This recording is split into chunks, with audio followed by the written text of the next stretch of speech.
Hello everyone, welcome back to Money Matters. आज बात करेंगे ग्रैन्युअल्स इंडिया लिमिटेड के ऊपर। बहुत सारे लोगों ने कमेंट बॉक्स में इसके ऊपर क्वेश्चन किए हैं कि इस कंपनी का एनालिसिस करो, क्योंकि ये कंपनी लगभग 1.5-2 साल बाद में 2-3 साल बाद में एक बड़ा ब्रेकआउट करने जा रही है। कंसोलिडेशन की इस रेंज से निकलने की तैयारी कर रही है। पास्ट में यही कंपनी जब इस टाइप के कंसोलिडेशन में थी और जब ब्रेकआउट हुआ तो एक शानदार यहां पे देखिए इसने एक रन लिया था। So the people were asking कि यहां पर क्या हो सकता है, इसको एनालाइज करिए। कुछ लोग इस कंपनी में यहां ऊपर से काफी ऊपर के प्राइस पे फंसे हुए भी हैं, तो वो भी जानना चाहते हैं कि क्या करना चाहिए। तो कंप्लीट एनालिसिस होगा। आपका भी कोई क्वेश्चन हो कमेंट बॉक्स में बिंदास आप बता सकते हैं। इस चैनल पे उन्हीं स्टॉक्स पे बात होती है जिन पे आपका कमेंट होता है और उसको ही हम एनालिसिस के तौर पे काम में लेते हैं। तो आपका कोई भी स्टॉक के रिलेटेड क्वेश्चन है कमेंट बॉक्स में बता सकते हैं। मेरे पर्सनल ट्रेड और इन्वेस्टमेंट जो है वो second channel the bull run stocks पे आते हैं। उस चैनल पे मैं अपनी personal trade, investment, breakout stock या मेरे रडार पे जो स्टॉक है वो आपके साथ शेयर करता रहता हूं। ये जो चैनल है मनी मैटर्स, इस पे सिर्फ आपके क्वेश्चंस के ऊपर ही हम बात करते हैं। तो करते हैं ग्रेन्यूल्स की बात, लेकिन ध्यान रखिए सारी बातें सिर्फ सीखने और समझाने के पर्पस से। किसी टाइप से कोई भी बाय सेल होल्ड की रिकमेंडेशन किसी भी तरीके से आपको नहीं समझनी। अपने बुद्धि, विवेक और एडवाइजर की एडवाइजरी लेकर ही आपको कोई काम करना है, वरना अपने बुद्धि और विवेक से काम करिएगा, अपने रिस्क रिवॉर्ड को समझिएगा। बात करते हैं ग्रेन्यूल्स की। इसके फंडामेंटल भी देखेंगे और टेक्निकल भी। सबसे पहले ये देखिए इसके टेक्निकल राइट नाउ कैसे हैं। जैसा कि हमने देखा कि यहां पर इसका हाई लगता है अप्रोक्सीमेट 2020 के लास्ट में, नवंबर दिसंबर में, और प्राइस जो है पिछले 3 साल से कंसोलिडेशन की रेंज में है। और उससे पहले अगर हिस्ट्री में जाएं तो आपको पता चलेगा 2015 नवंबर के आसपास इसने एक हाई लगाए थे। 15 नवंबर 16 के आसपास यहां पर हाई लगे थे 2015 के आखिर में, और उनका ब्रेकआउट यहां पर होता है लगभग 2020 के मई और जून के आसपास। फिर एक शानदार रन बनता है 5 साल बाद जो ब्रेकआउट आता है उसमें स्टॉक लगभग डबल से ज्यादा हो जाता है। तो यहां पर एक शानदार रिटर्न बने थे। तो क्या इस बार भी ऐसा हो सकता है? वो सारी संभावनाएं हमें खोजनी होती है, लेकिन एक चीज हमें पता चल रही है कि यहां पर इन वेव्स को देखकर एहसास होता है इस प्राइस पे काफी लोग जो हैं वो फंसे हुए जरूर हैं, क्योंकि उनको रिटर्न कुछ नहीं मिले हैं काफी समय से। तो वो फंसे हुए हैं, वो जानना चाहते हैं क्या करें। लेकिन पहले ये देखते हैं कि जो 48% 49% गिरावट आई थी, आखिर ये आई थी क्यों? क्या इसके फंडामेंटल में कोई दिक्कत तो नहीं है? Let's have fundamental analysis. तो अब हमारे सामने चल रहे हैं फंडामेंटल ऑफ ग्रैन्युल्स लिमिटेड। यहां पे ध्यान से देखने पता चलेगा कंपनी 38 ईयर से ज्यादा जो है वो काम करते हुए कंपनी को हो गए हैं।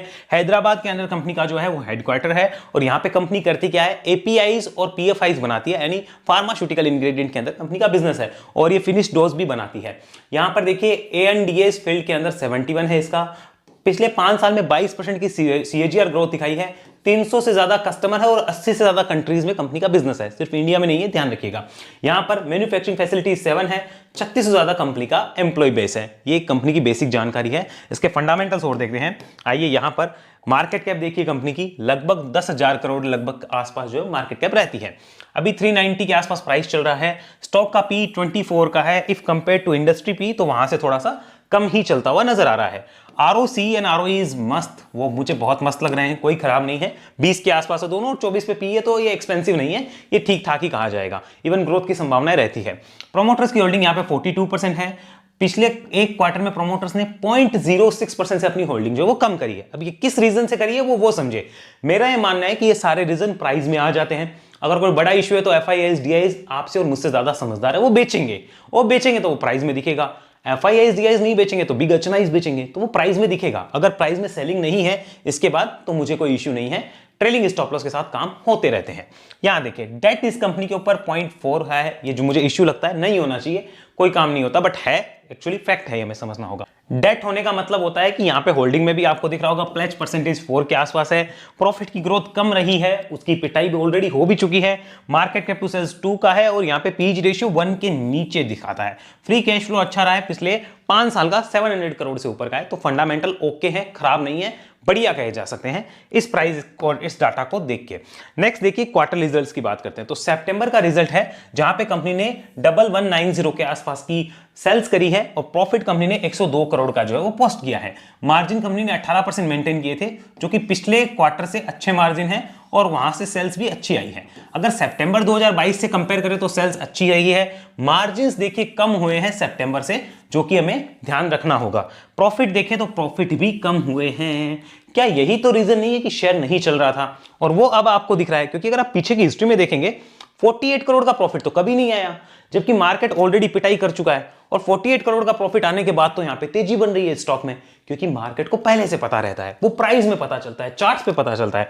यहां पे देखिए सितंबर के अंदर पिछले 2021 में जो प्रॉफिट आए थे वो 81 करोड़ के थे, 81 करोड़ के, और राइट नाउ फिर हो गए 145 और अभी है 102 करोड़ के प्रॉफिट्स। लेकिन इतने कम प्रॉफिट 48 करोड़ वाले तो कभी नहीं आए, तो मार्केट ने इसकी पिटाई क्यों नहीं करी, फिर तेजी क्यों है? क्योंकि कुछ तो दिख रहा होगा।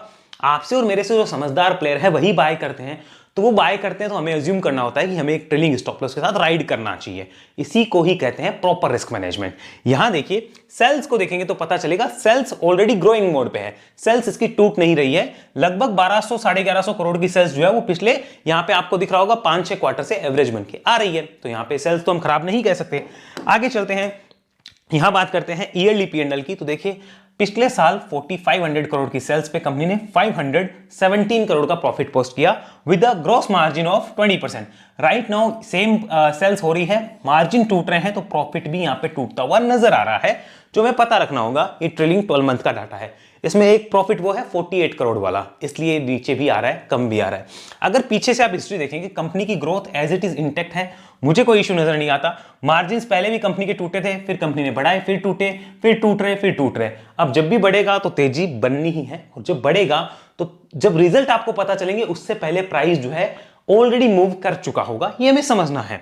आगे समझते हैं इन चीजों को। यहां पर अगर हम देखें कंपनी की ग्रोथ कैसे रही है, तो यहां पता चलेगा कंपाउंड एंड सेल्स ग्रोथ 10 साल की मस्त है, 5 की मस्त, 3 की मस्त, और ट्रेलिंग 12 मंथ की थोड़ी ठीक ठाक है। एवरेज अगर देखें 3 से 5 साल तो 20% से कंपनी ग्रो कर रही है।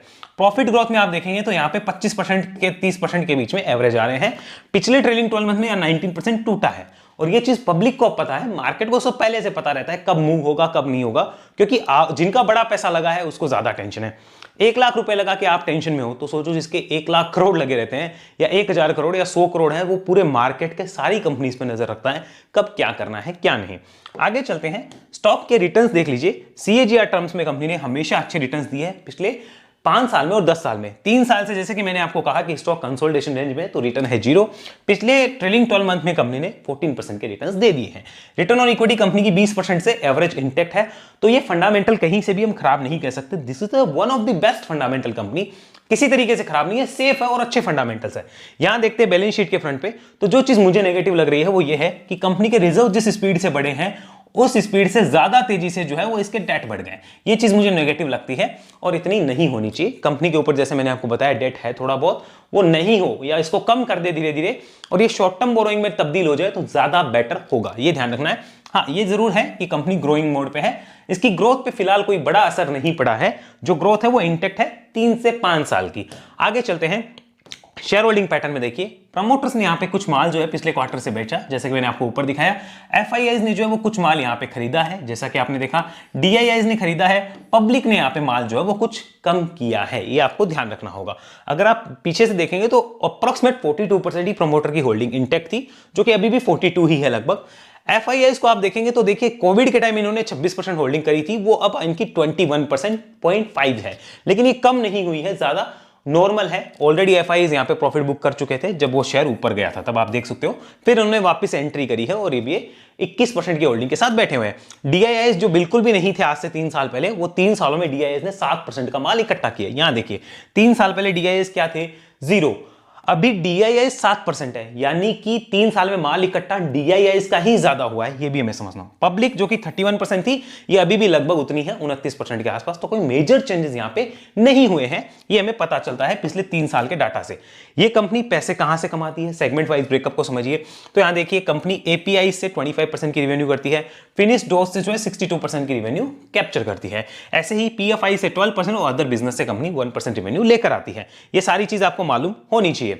फिर बात करते हैं लोकेशन इसकी, कहां से कैसे पैसे आते हैं। तो ज्यादातर पैसा कंपनी USA से कमाती है, 62% रेवेन्यू, यूरोप से 17%। और इन दोनों जगह पे क्या हुआ था, इन्फ्लेशन, मंदी, ये वो मारामारी मची थी, तो इन दोनों में जब बिजनेस ही कम थे तो यहां पर कंपनी के बिजनेस पे भी इफेक्ट आना ही है, कंपनी के साथ भी दिक्कतें होती ही है। इंडिया में सिर्फ 6% revenue, rest of the world में 6, लैटिन अमेरिका में 4% की रेवेन्यू कंपनी लाती है। ये सारी बेसिक जानकारी आपको मालूम होनी चाहिए। अब हम देखेंगे कंपनी का चार्ट क्या बोलता है, एक्चुअल पिक्चर वहीं समझ आएगी। लेट्स डू चार्ट पे चर्चा।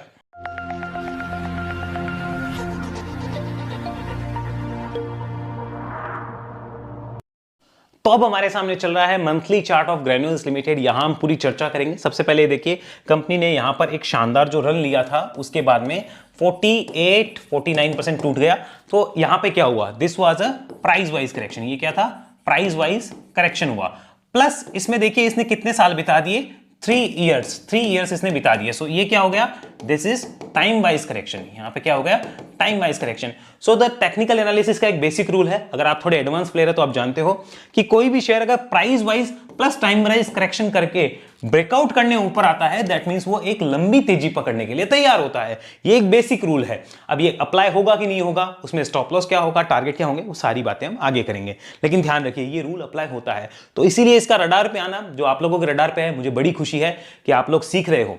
तो ये रडार पे आना बहुत अच्छी बात है, एक शुभ संकेत है, ये हमें मानना होगा। तो अभी फिलहाल जो ट्रेंड है मंथली चार्ट पे, ये कैसा है, इसको देखिए ध्यान से। एक बड़ा रेजिस्टेंस यहां बना हुआ था, इससे बेचारे को स्टॉक को नीचे दिया गया, कंसोलिडेशन होता है, ऊपर जाता है, फिर एक करेक्शन, देन एक बड़ी कैंडल बनके यहां पर ऊपर स्टॉक आ जाता है।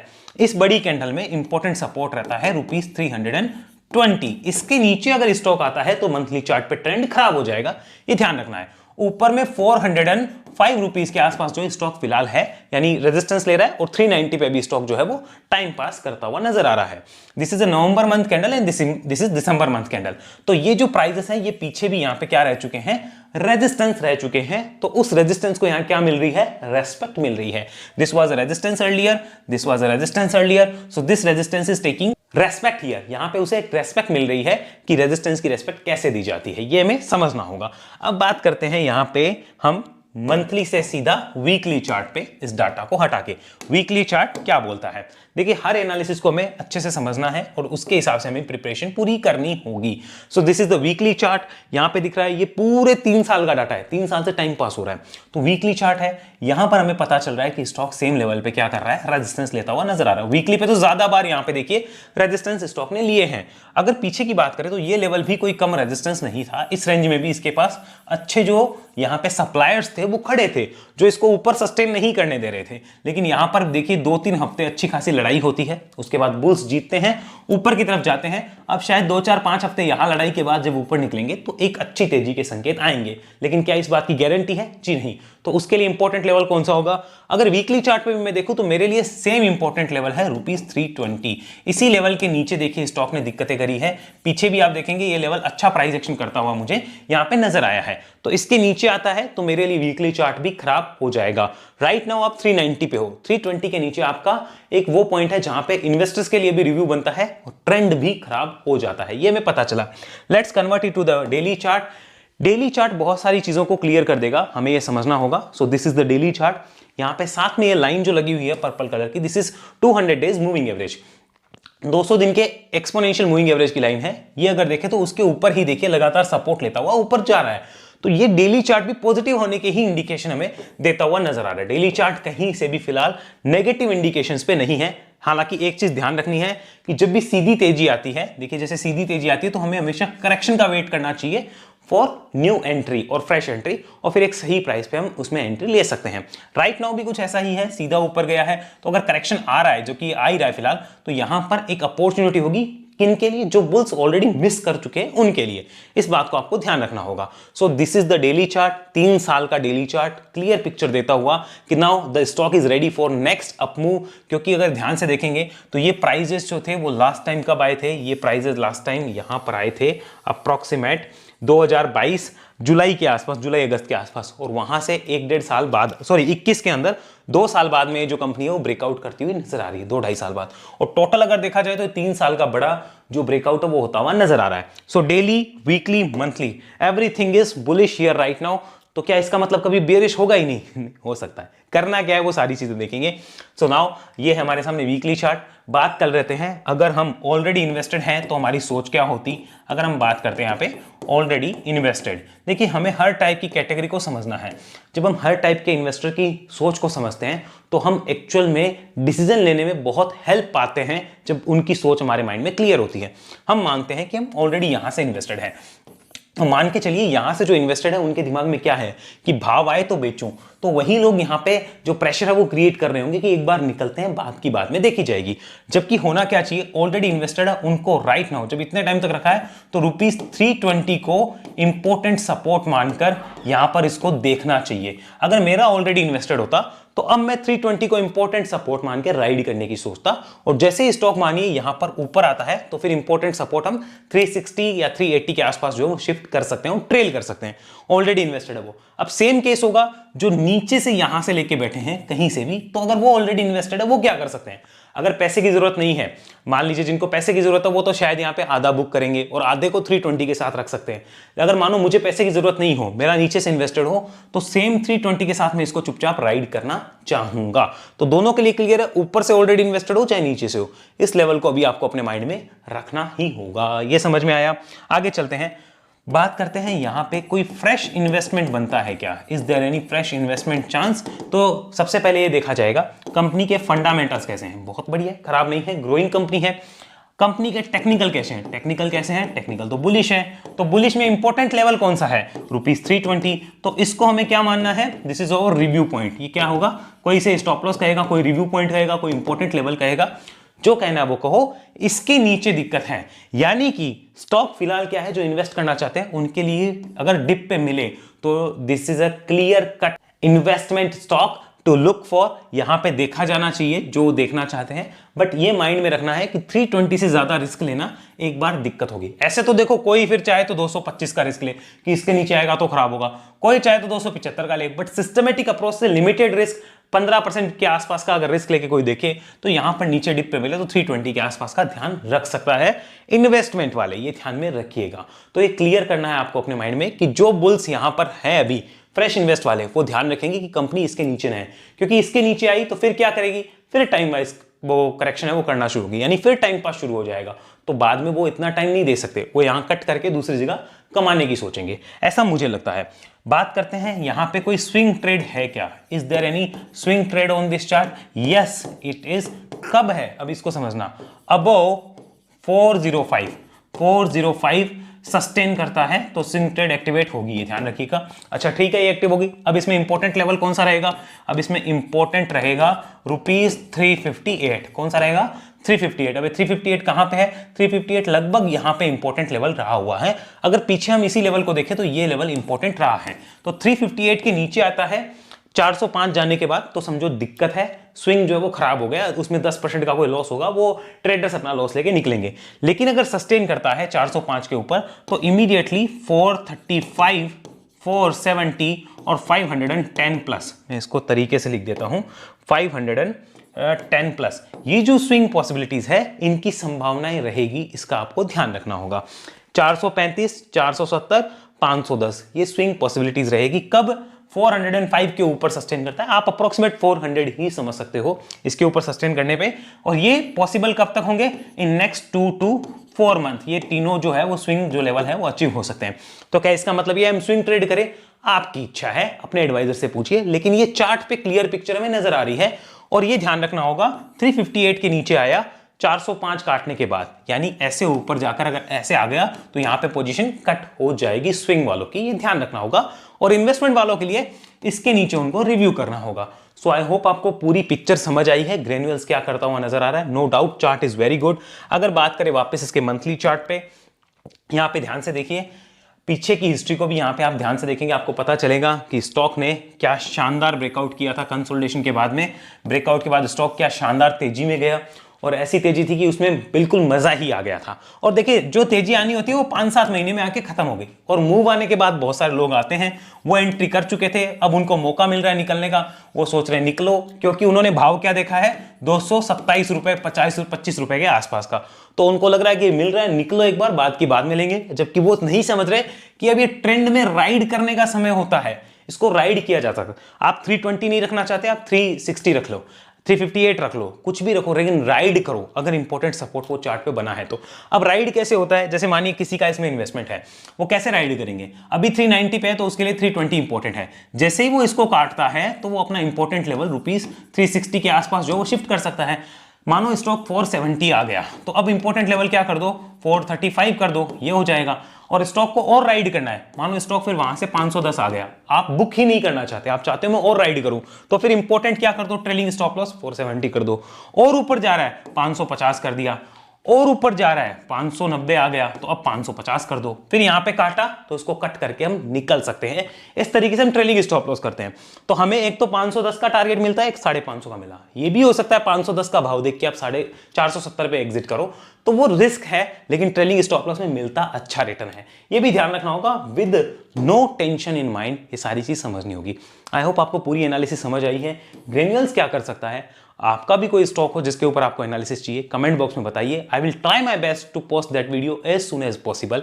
ऐसी एनालिसिस अगर आप सीखना चाहते हैं, वेब एनालिसिस में आ सकते हैं, डिस्क्रिप्शन में उसकी डिटेल है। 1-to-1 ट्रेनिंग प्रोग्राम है, एक टाइम पे मेरे साथ एक ही इंसान सीखता है, उसके बाद 2 महीने की ट्रेनिंग होने के बाद वो ट्रेनिंग्स ग्रुप में लाइफ टाइम के लिए हमारा मेंबर बन के रहता है। उसकी किसी भी जानकारी के लिए आप डिस्क्रिप्शन में देख सकते हैं, या इस नंबर पे कॉल कर सकते हैं, व्हाट्सएप कर सकते हैं, जैसे आपको उचित लगे आप देख सकते हैं। बस इतना ध्यान रखिए कि 1 से 1.5 महीने पहले एडवांस बुकिंग होती है, एडवांस रजिस्ट्रेशन हो जाते हैं, और किसी भी तरीके से ऐसा नहीं होता कि आपने आज कहा मैं ज्वाइन करना चाहता हूं और कल से ज्वाइन हो जाए। ये बहुत मुश्किल है, बहुत रेयर चांस है इसमें।